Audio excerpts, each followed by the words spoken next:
우리의 삶 가운데 무언가를 남에게 증거하고 선포하려면 우리 가운데 그 선포되는 일이 사실이고 확신이 있으면 자신 있게 선포할 수 있습니다. 자, 어느 식당을 갔습니다.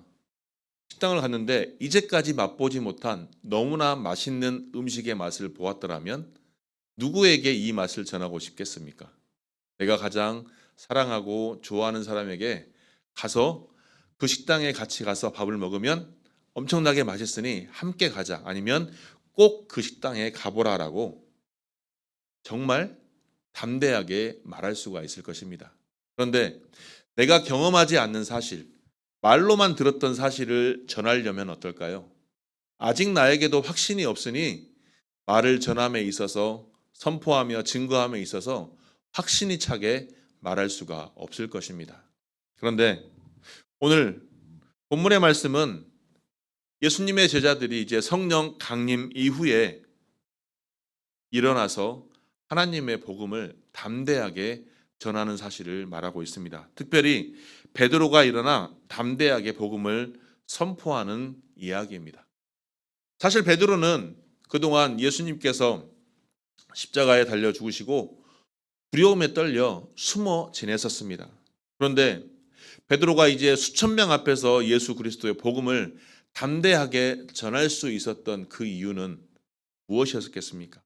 어떻게 그가 이처럼 변화되어 예수 그리스도의 복음을 전할 수 있었을까요? 그것은 바로 성령 충만입니다.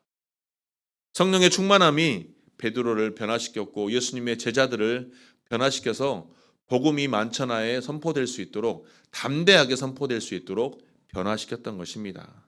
그러므로 오늘 하나님께서는 우리에게 성령의 충만함이 우리의 삶 가운데 어떻게 우리를 예수 그리스도의 제자로 변하게 하는지, 또 우리 신앙에 어떠한 변화를 불러오는지를 말씀하고자 우리에게 은혜를 베풀어 주십니다.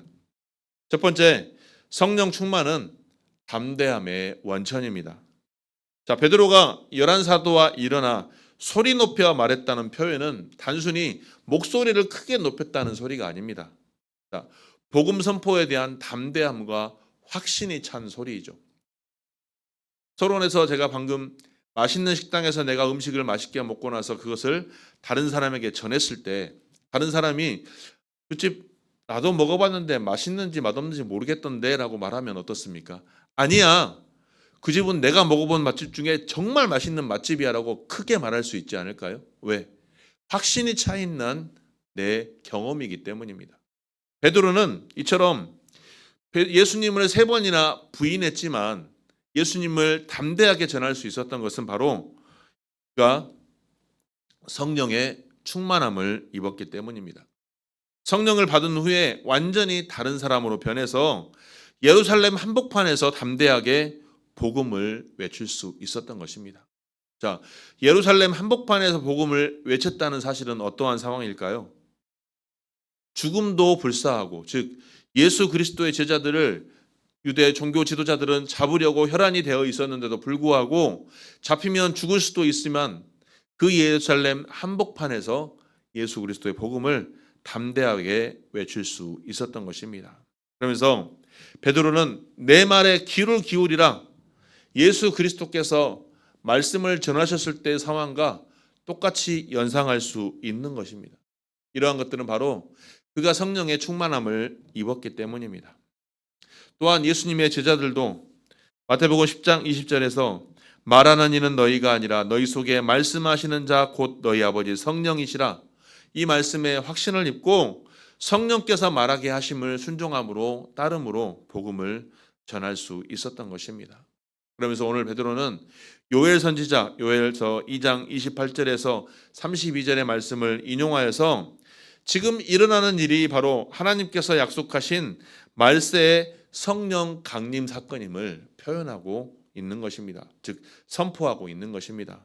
말세에 내가 내 영을 모든 육체에 부어주리니 너희 자녀들은 예언할 것이요 너희의 젊은이들은 환상을 보고 너희의 늙은이들은 꿈을 꾸리라 라고 말씀하고 있는 이 요엘 선지자의 말씀을 인용하여서 바로 예수 그리스도의 복음을 언제 선포하고 있습니까? 바로 오순절 날에 성취되고 있다는 것을 선포하고 있는 것입니다. 오늘날의 많은 그리스도인들이 참 이중적인 삶을 살아갑니다. 교회 안에서는 어떻습니까? 열렬히 하나님을 찬양하고 하나님의 말씀을 듣고 거룩한 모습으로 회개하며 눈물을 흘리고 찬송을 합니다. 그런데 세상의 삶에 돌아가면 어떻습니까? 혹여 나에게 불이익이 돌아오지 않을까? 또 내가 혹시 고난받거나 실현당하거나 어려움 당하지 않을까? 이러한 것 때문에 복음을 담대하게 전하지 못할 때가 많다는 것입니다. 직장에서나 내가 속한 공동체에서 다른 종교를 믿는 사람들이 있으면 어떻습니까? 내가 교회 다닌다는 것을 침묵하고 말을 하지 않습니다. 그리고 복음을 전하는 것도 매우 소극적입니다. 혹여 다른 상사의 비유를 건드리지 않게 하기 위해 예수 그리스도만이 영생을 얻을 수 있는 유일한 진리라는 그 복음의 선포를 담대하게 말하지 못하는 경우가 많다는 것입니다. 왜 그렇겠습니까? 바로 베드로의 성령 충만함을 받지 않기 전의 모습과 같은 모습이기 때문입니다. 복음을 담대하게 외칠 수 있는 것은 바로 성령의 충만함을 입을 수 있어야만 가능한 것입니다. 성령의 권능을 잡아서 성령의 권능으로 힘입어야 사탄의 권세도 세상의 압력도 두려워하지 않고 하나님의 복음을, 하나님의 진리의 말씀을 담대하게 전할 수 있는 것입니다. 그렇다면 오늘 나의 삶은, 지금까지 나의 삶은 어떻습니까? 복음을 담대하게 전할 수 있는 삶을 살아가고 있습니까? 아니면 복음보다 나를 두렵게 하고 복음 전하는 일보다 주저주저 할 수 있는 그러한 일들에 내 자신을 온전히 저울질하며 살아가고 있습니까? 성령의 충만함을 간구하며 살아가시기를 주님의 이름으로 축원합니다. 성령의 충만함은 선택이 아니라 그리스도인의 필수입니다.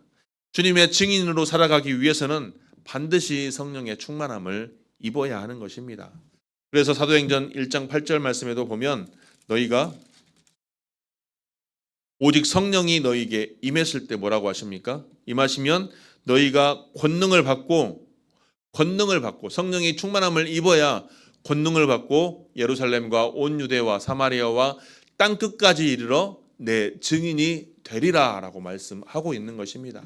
그러므로 사랑하는 성도 여러분, 오직 성령의 충만함으로 복음을 담대하게 전할 수 있는 저와 여러분이 되시기를 주님의 이름으로 축원합니다. 둘째로 복음의 중심은 바로 예수 그리스도이십니다. 자, 오늘 베드로의 설교는 명확하게 복음의 핵심을 담고 있습니다. 22절 말씀을 보니까 이스라엘 사람들아 이 말을 들으라. 너희도 아는 바와 같이 하나님께서 나사렛 예수로 큰 권능과 기사와 표적을 너희 가운데 베푸사 너희 앞에서 그를 증언하게 하셨느니라 라고 말씀하고 있습니다. 즉 무엇입니까? 예수 그리스도께서 메시아 되심을 증거했다는 것입니다. 예수님께서 공생애 3년 동안 행하신 모든 기사와 이적들이 바로 예수님은 자신을 위한 것이 아니라 바로 그가 메시아이심을 증거하고 있다는 것입니다. 그가 메시아라는 사실은 바로 예수님 자신이 하나님께서 보내신 구원자, 메시아라는 사실을 선포하고 있는 것입니다. 그러면서 뭐라고 하고 있습니까? 23절에서는 십자가의 대속적인 죽음을 선포하고 있는 것입니다. 하나님께서 보내신 바로 그 메시아가 하나님께서 정하신 뜻과 미리 아신 것이 이루어지게 하시는 것, 그것이 바로 무엇이에요? 바로 하나님의 뜻대로 십자가 지신다는 것, 그것을 얘기하고 있는 것입니다. 그리스도의 십자가 죽음이 단순히 우연이나 인간의 약함으로 이루어진 것이 아니라 하나님의 뜻이라는 사실을 선포하고 있는 것입니다. 그래서 이사야 53장이 예언한 대로 메시아는 우리의 죄를 짊어지고 십자가에서 죽으셨던 것입니다. 그런데 그걸로 끝났습니까? 아닙니다. 부활의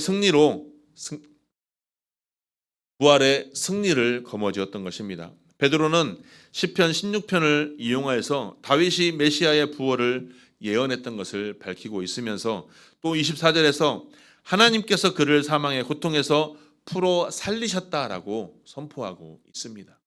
자, 부활은 예수님이 결코 죽을 수 없는 하나님의 아들이시며 하나님께서 보내신 참된 메시아이시기 때문에 가능한 사실입니다.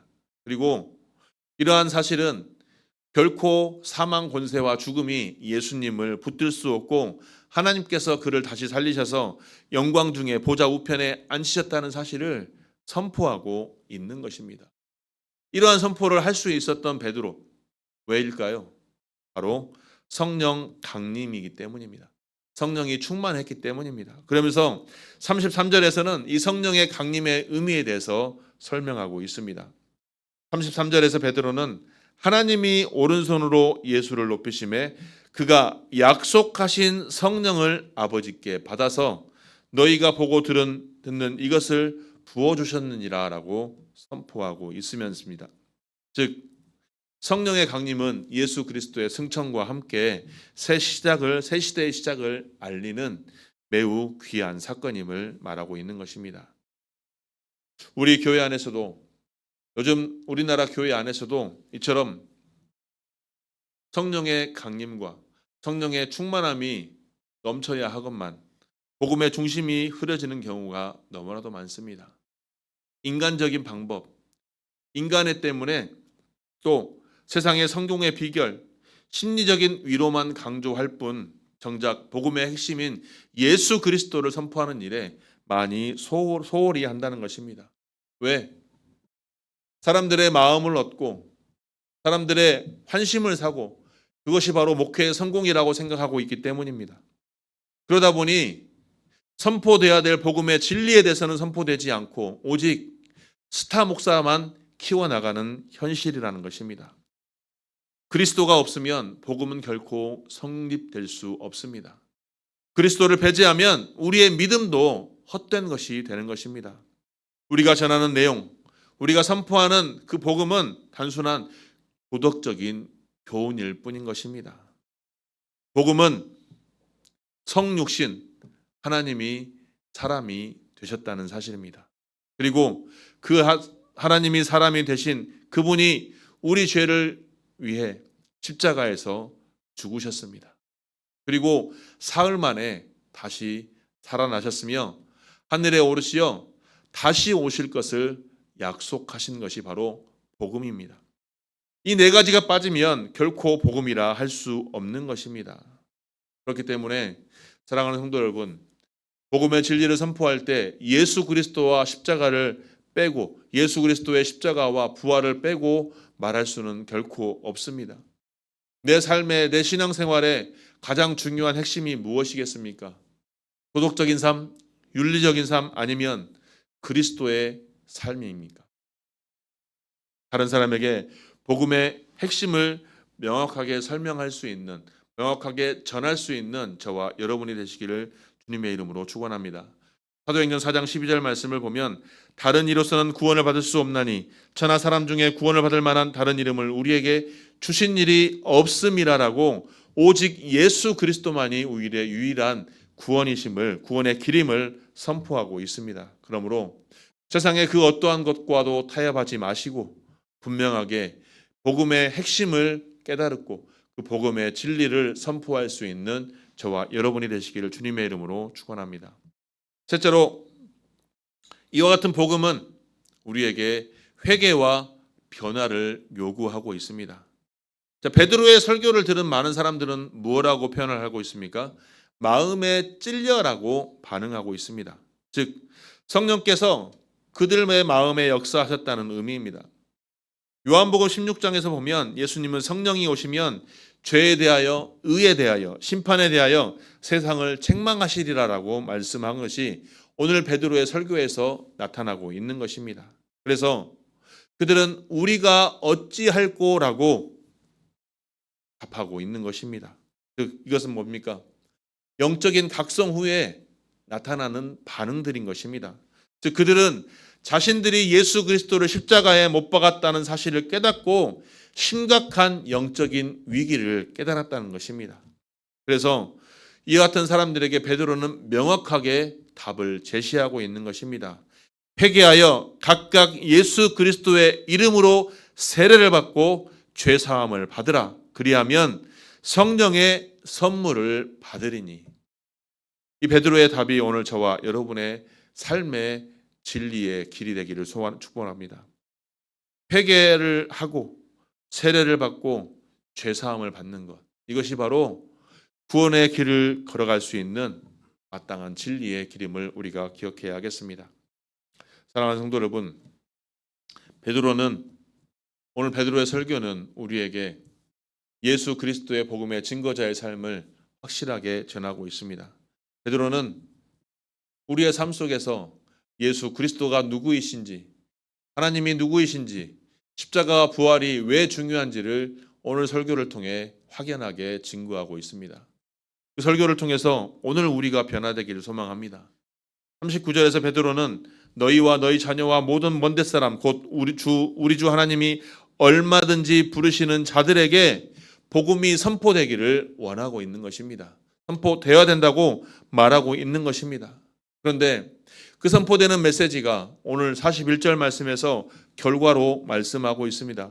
41절에 보니 그날에 그 말을 받은 사람들은 세례를 받음에 이날의 신도의 수가 3,000이나 더하더라. 베드로의 설교를 듣고 자신이 회개하고 세례를 받고 죄사함의 은혜를 받은 사람들이 3,000이나 되었다라고 얘기하고 있는 것입니다. 여전히 우리는 복음을 너무나도 쉽게 접하고 있는 현대 사회 속에 살아가고 있습니다. 인터넷에, SNS에, 유튜브에 검색만 하면 언제든지 귀한 목사님들의 설교의 말씀을 들을 수 있습니다. 설교의 홍수 속에 살아가고 있습니다. 그럼에도 불구하고 많은 그리스도인들이 변화되지 않는 까닭이 무엇이겠습니까? 이렇게 하나님의 말씀이 홍수 속에 살아가고 있는 이 세대 속에서도 여전히 변화되지 않는 이유가 무엇이겠습니까? 바로 진정한 회개가 없기 때문입니다. 현대교회의 위기 중에 하나는 바로 쉬운 믿음입니다. 예수를 믿으면 축복받는다, 이러한 기복신앙, 한번 믿으면 무조건 구원받을 수 있다라는 잘못된 구원 교리가 우리가 회개해야 될 필요성을 약화시키고 있는 것입니다. 그러나 성경은 단호하게 말합니다. 회개하라, 천국이 가까이 왔느니라. 우리가 회개하지 않는다면 하나님께서 우리를 위해 준비하신 영생의 하나님의 나라가 내게는 임하지 않을 수도 있다는 사실을 우리가 기억해야 하겠습니다. 회개 없는 믿음은 열매 없는 나무와 같습니다. 반석이 아닌 모래 위에 지은 집과 같습니다. 겉만 번지르르한 회칠한 무덤과 같은 것입니다. 그러나 진정한 회개는 내가 죄인임을 인정하는 것입니다. 진정한 회개는 내가 그 죄를 돌이켜 하나님께로 내 시선이 향하게 하는 것입니다. 결국 그를 통해 내 삶의 열매들이 증명이 됩니다. 그리고 이 과정은 단 한 번의 사건이 아니라 평생의 여정 가운데 임하게 되는 것입니다. 그러므로 사랑하는 성도 여러분, 편리함과 즉각적인 만족함의 시대 속에서 우리의 삶이, 우리의 신앙이 쉽고 편안한 신앙으로 머물지 마시고 예수님께서 누구든지 나를 따르려거든 자기를 부인하고 자기 십자가를 지고 나를 따를 것이라 라고 말씀하셨던 것처럼 매일 아침 무릎 꿇고 나에게 임한 십자가를 내가 지고 주님을 따르겠습니다. 나는 죄인입니다. 내 삶 속에 예수 그리스도의 십자가를 나도 지고 따르겠습니다라고 고백할 수 있는 저와 여러분이 되기를 주님의 이름으로 축원합니다. 그래서 오늘 베드로의 설교를 듣고 3,000명이나 회개하고 세례를 받았듯이 오늘도 여전히 하나님께서는 성령의 음성을 통해서 우리를 부르십니다. 회개하라라고 부르십니다. 그 부르심에 응답하여서 진실로 회개하는 삶으로 그리스도를 참된 주인으로 모시며 우리의 삶 속에서 예수 그리스도의 복음을 담대하게 전하며 하나님께 영광 돌리는 귀한 주의 권속들이 되시기를 주님의 이름으로 간절히 축원합니다.